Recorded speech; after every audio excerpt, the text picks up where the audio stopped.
A fortification ditch in Jerusalem dating back to the First Temple period almost 3,000 years ago was discovered during excavations conducted by the Department of Antiquities and Tel Aviv University in the city of David. This canal is part of the defense system north of Jerusalem. The Great Moat, where we are standing, is one of the most interesting things to see in terms of the history of ancient Jerusalem, how the city looked, how it was governed, and how it was run.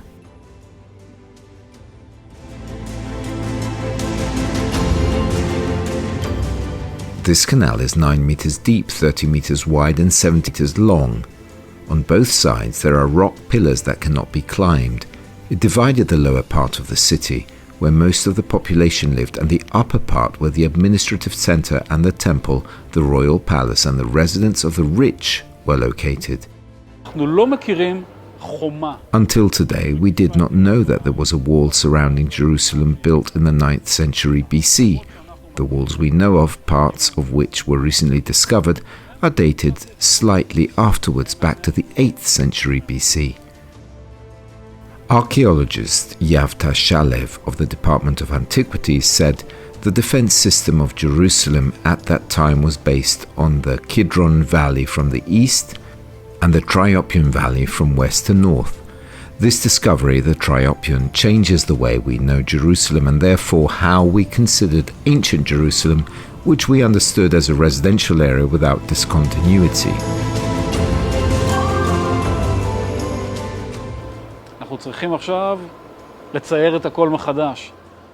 Now we have to redesign everything and imagine the city divided in two with this big moat and rethink how this city was run with this moat in the middle of the flow of urban traffic. The discovery of the moat opens up a new perspective in biblical studies, which are not always understood when describing Jerusalem.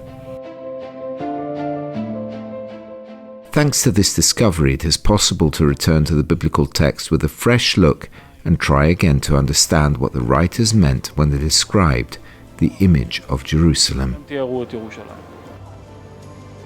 The process of digging the moat required great management skills and was a testimony to the power of the city's rulers at the time it was built.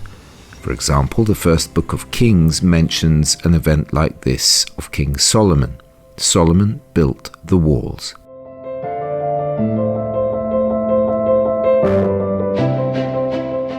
The discovery of this moat solves the 150-year-old mystery about the defense system north of Jerusalem during the First Temple period.